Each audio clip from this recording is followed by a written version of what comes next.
തെറ്റായിരുന്നു അത്. എന്നാലും വാസു കരുതിയ പോലെ ഞാനൊരു തേവിടിശയായിരുന്നില്ല. ഇരിക്കൂ.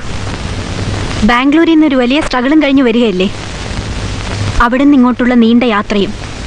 ക്ഷീണം കാണും, വിശ്രമിച്ചോളൂ. ഇവിടെ മറ്റാരും ശല്യപ്പെടുത്താൻ വരില്ല. ഞാനും.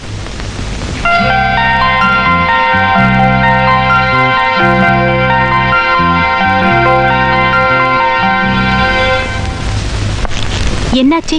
ஏற்பாடு பண்ணதும் ஆள் இல்லையா? ஜாமீன் அப்பவே கிடைச்சிடுச்சு. சாக்கோவை கெஸ்ட் ஹவுஸ்ல விட்டு வந்திருக்கேன். பாவம், அவன் இப்ப நம்ம கூண்டில் மாட்டின கிளி மாதிரி ஆயிட்டான். ஆமா, வாசு தூண்டில் போட்டிருக்கு. அவசரப்படாத, வெயிட். நான் அவனை கூட்டிட்டு சாக்கோ கிட்ட போகணும், பேசணும்.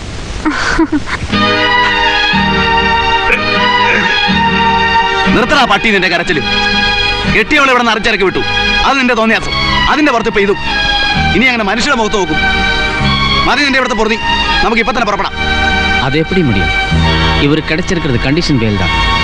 இவர் மெட்ராஸ் சிட்டி விட்டு எங்கேயுமே போக முடியாது. കേർസി കേസ് എങ്ങനെ ഒതുക്കും? ആ ബാങ്ക് മാനേജരെ அது நடக்கவே நடக்காது. அந்த பேங்க்ல டிராப் பேப்பரை திருடி மேனேஜர் கழுத்து போட்டு அவன் மாட்டிக்கிட்டான். ஆனா இவர் கேஸ் இன்னும் ஒரு 4-5 வருஷத்துக்கு இழுக்கலாம். அதை பத்தி கவலைப்படாதீங்க. அதை விட முக்கியமான விஷயம், நீங்க லிக்கர் பிசினஸ் லைசன்ஸ்க்காக மினிஸ்டருக்கு 50 லட்சம் ரூபாய் தரேன்னு சொன்னீங்கல்ல, அதை உடனடியாக கொடுத்தாகணும். அப்படி நீங்க கொடுக்கலன்னா இது வரைக்கும் போட்ட பணம் எல்லாம் கோயந்தா தான். அந்த பணத்தை பத்தி பேசுங்க. രൂപ ഉടനെ തരാം. കാണുന്നവരെല്ലാം ചോദിക്കുന്നു, വാസ്കോക്ക് എന്ത് പറ്റി, എന്റെ മരുമകൻ എന്ത് പറ്റി? നാണക്കേട്. എന്താ? ഇയാള് രാപകൽ കഷ്ടപ്പെട്ടുണ്ടാക്കുന്ന കാശ് തന്റെ പങ്കുകാരൻ അവിടെ കൊണ്ടുപോയി മുടിക്കുകയല്ലേ? എല്ലാം ഞാൻ അറിയുന്നുണ്ട്. ഇപ്പൊ നാളെ ഒരു ബാംഗ്ലൂർ ഡ്രാഫ്റ്റ് കേസും. എന്തിനാ ഇങ്ങനെ ഒരു പാർട്ണർ?